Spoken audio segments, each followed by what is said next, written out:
किस श्राप के कारण महिलाएं अपने पतियों को धोखा देकर पराये पुरुषों के साथ संबंध बनाती हैं?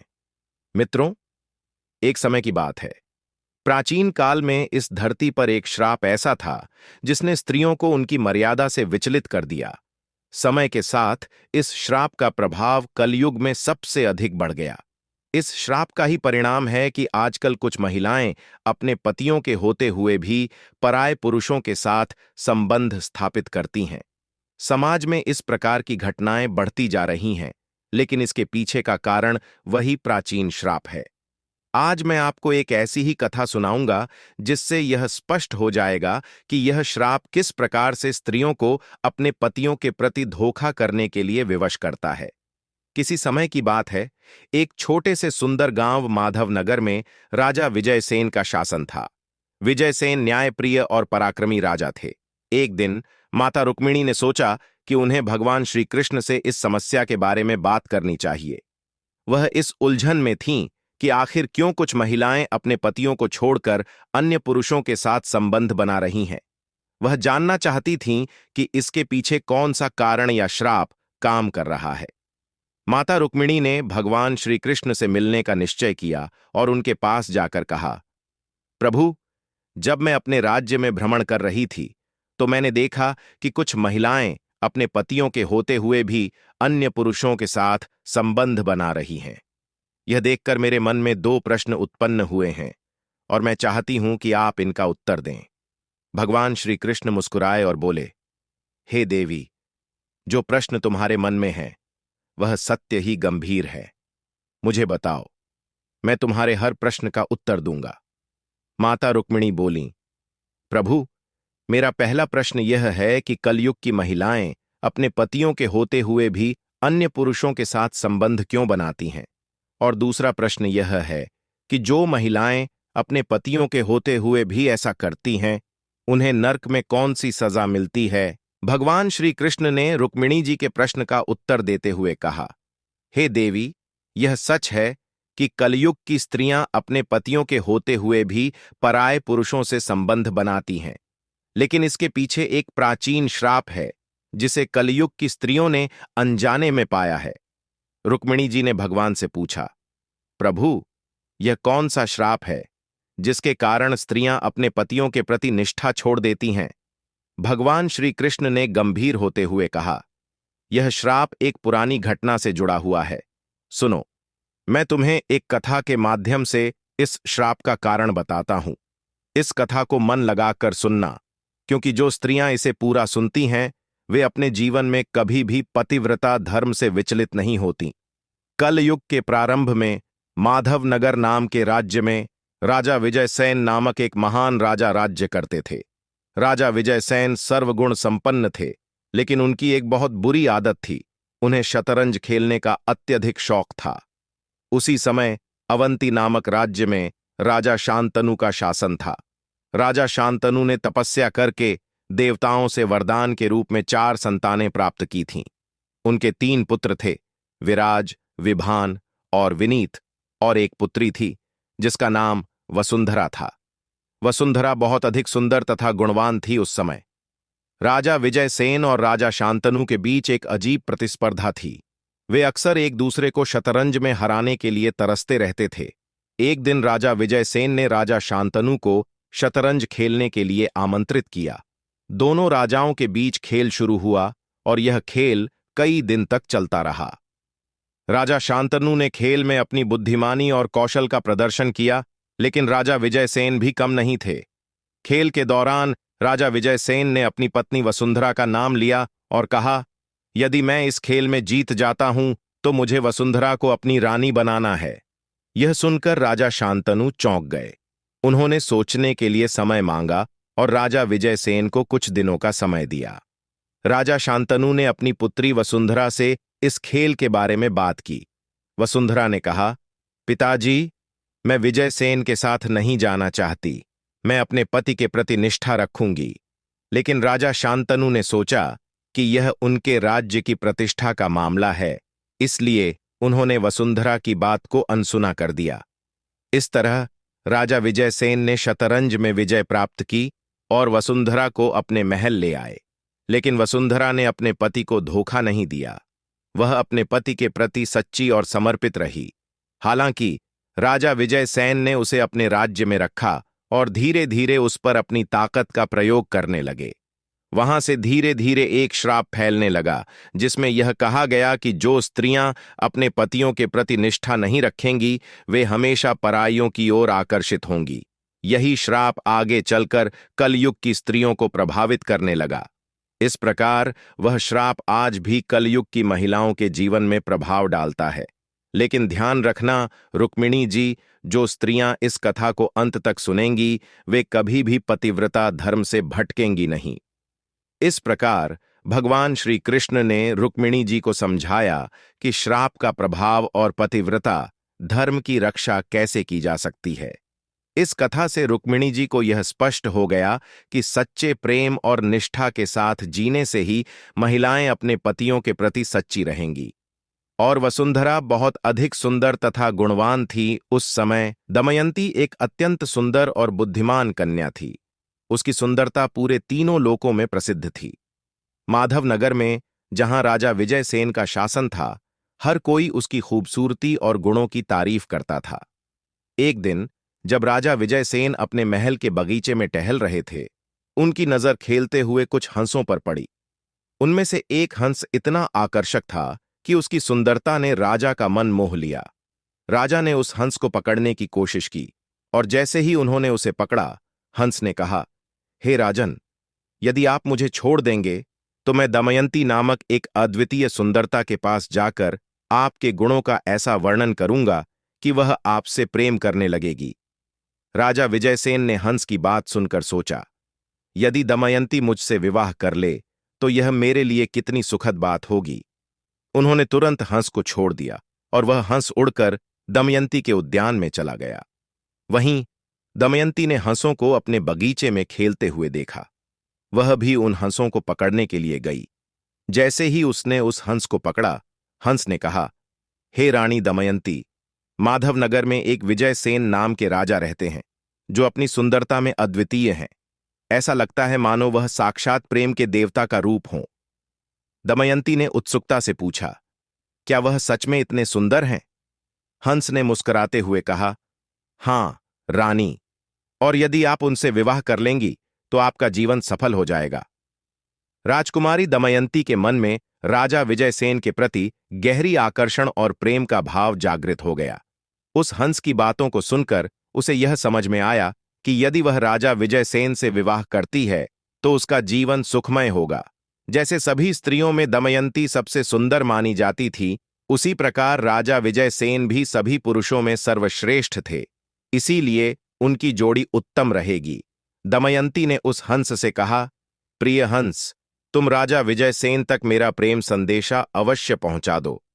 हंस ने राजा विजयसेन को दमयंती का संदेशा दे दिया। इसके बाद दमयंती दिन रात राजा विजयसेन का ही ध्यान करती रही। उसकी हर दिन की दिनचर्या में सिर्फ राजा विजयसेन का ही ख्याल था। वह उनसे मिलने को व्याकुल हो रही थी, लेकिन उसे यह समझ नहीं आ रहा था कि वह उनसे मिले कैसे। समय बीतता गया और दमयंती की स्थिति दिन ब दिन कमजोर होती जा रही थी। इस स्थिति को देखकर दमयंती के पिता राजा सुदर्शन ने निर्णय लिया कि अब मेरी पुत्री विवाह के योग्य हो गई है।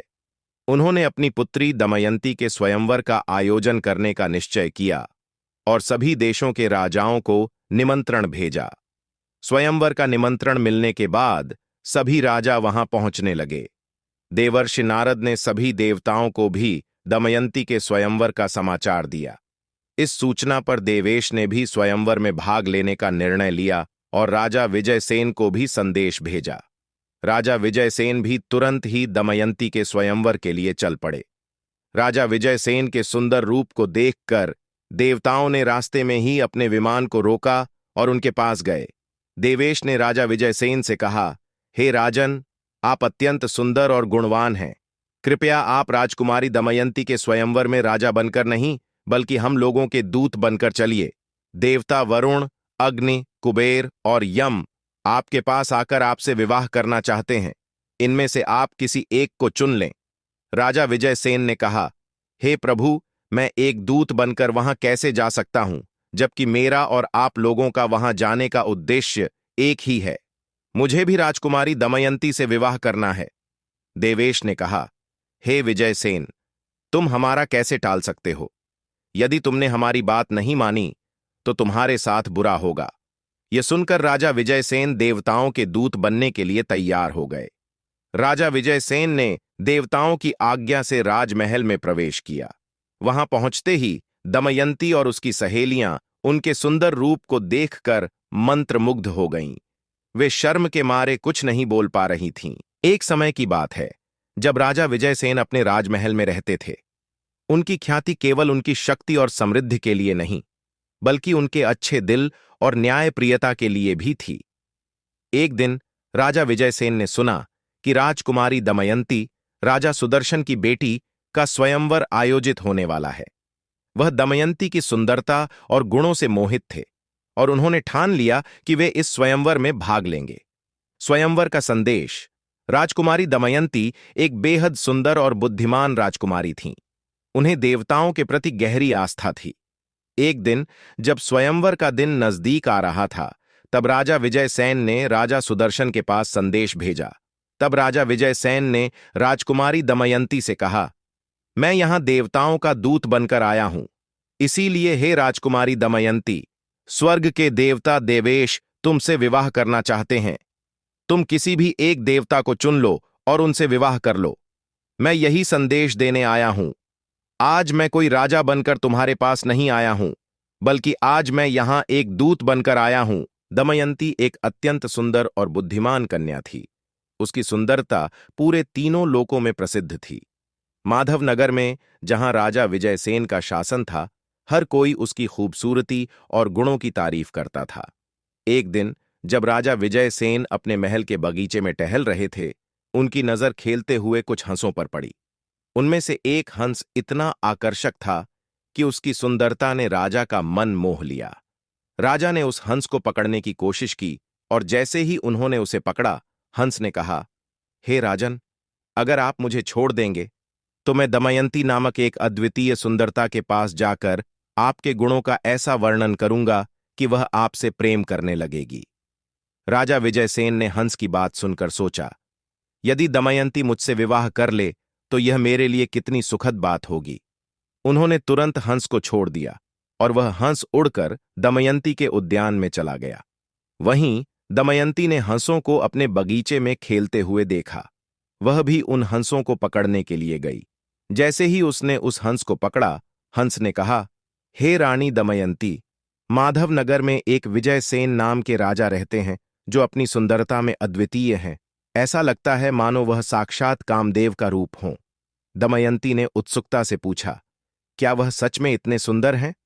हंस ने मुस्कुराते हुए कहा, हां रानी, और यदि आप उनसे विवाह कर लेंगी तो तुम्हारा जन्म। राजकुमारी दमयंती की यह बात सुनकर राजा विजयसेन बहुत अधिक दुखी हो गए। उन्होंने कहा, हे देवी, जब बड़े बड़े देवता आपसे विवाह करना चाहते हैं तो फिर आप मुझ जैसे एक तुच्छ प्राणी से विवाह क्यों करना चाहती हैं? मैं तो इन देवताओं के सामने कुछ भी नहीं हूं। राजकुमारी दमयंती ने दृढ़ता से कहा, मैं आपको वचन देती हूं कि मैं आपको ही पति के रूप में स्वीकार करूंगी और किसी को नहीं। राजा विजयसेन ने कहा, परंतु इस समय मैं राजा बनकर नहीं, बल्कि देवताओं का दूत बनकर आया हूं। इसीलिए इस समय मैं आपसे विवाह करने के योग्य नहीं हूं। तब राजकुमारी दमयंती ने कहा, इसके लिए मेरे पास एक उपाय है। यदि आप उस उपाय के अनुसार कार्य करेंगे तो आपको दोष भी नहीं लगेगा और हमारा विवाह भी संपन्न हो जाएगा। राजा ने पूछा, कौन सा उपाय है? राजकुमारी दमयंती बोली, उपाय यह है कि आप भी अन्य राजाओं के साथ स्वयंवर मंडप में आएं और मैं आपको ही वरमाला डाल दूंगी, जिससे हमारा विवाह हो जाएगा। राजा विजयसेन ने राजकुमारी दमयंती के प्रस्ताव को स्वीकार किया। उन्होंने देवताओं से अनुमति मांगी और देवताओं ने भी उन्हें इस कार्य में मदद करने का आश्वासन दिया। जब स्वयंवर का दिन आया, तब राजा विजयसेन अन्य राजाओं के साथ स्वयंवर मंडप में पहुंचे। जब स्वयंवर का समारोह शुरू हुआ तो राजकुमारी दमयंती ने देखा कि सभी देवता और राजा वहां उपस्थित थे, लेकिन तभी उसने एक चौंकाने वाला दृश्य देखा। राजा विजयसेन के समान दिखने वाले और भी राजकुमार वहां खड़े थे। राजकुमारी दमयंती सोच में पड़ गई कि वह उन्हें कैसे पहचान पाएगी। उसने देवताओं से प्रार्थना की, हे देवताओं, मुझे राजा विजयसेन को पहचानने की शक्ति प्रदान करें। मैं केवल उन्हें ही वरमाला पहनाना चाहती हूं। देवताओं ने राजकुमारी दमयंती को पहचानने की शक्ति प्रदान की। उसने तुरंत राजा विजयसेन को पहचान लिया और उन्हें वरमाला पहनाई। इसी प्रकार राजा विजयसेन और राजकुमारी दमयंती का विवाह संपन्न हुआ। विवाह के बाद सभी देवता स्वर्ग की ओर लौटने लगे। उसी समय उन्हें कलयुग और द्वापर युग का सामना करना पड़ा। कलयुग ने कहा, मैं दमयंती के स्वयंवर में उससे विवाह करने के लिए जा रहा हूं। इंद्रदेव ने कहा, अरे कलयुग, स्वयंवर तो कब का पूरा हो गया। राजकुमारी दमयंती ने राजा विजयसेन को वरमाला पहनाकर उनसे विवाह भी कर लिया। कलयुग ने कहा, यह तो अनर्थ हो गया। उसने देवताओं का घोर अपमान किया है, इसीलिए उसे इस अपराध का दंड अवश्य मिलना चाहिए। लेकिन देवताओं ने कहा, राजकुमारी दमयंती ने हमारी आज्ञा प्राप्त करके ही राजा विजयसेन को वरमाला पहनाया है। वह सर्वगुण संपन्न और योग्य वर हैं। इस प्रकार राजा विजयसेन और राजकुमारी दमयंती की प्रेम कहानी सच्चे प्रेम, समर्पण और दृढ़ता की एक मिसाल बन गई। उन्होंने मिलकर हर कठिनाई का सामना किया और अपने प्रेम को हर परिस्थिति में मजबूत बनाए रखा। उनकी कहानी ने साबित किया कि सच्चे प्रेम में कोई भी बाधा नहीं होती और सच्चा प्रेम हमेशा विजयी होता है। मित्रों, आपको यह कथा कैसी लगी? हमें आपके कमेंट्स का इंतजार रहेगा। तो मिलकर बोलिए, जय श्री कृष्ण।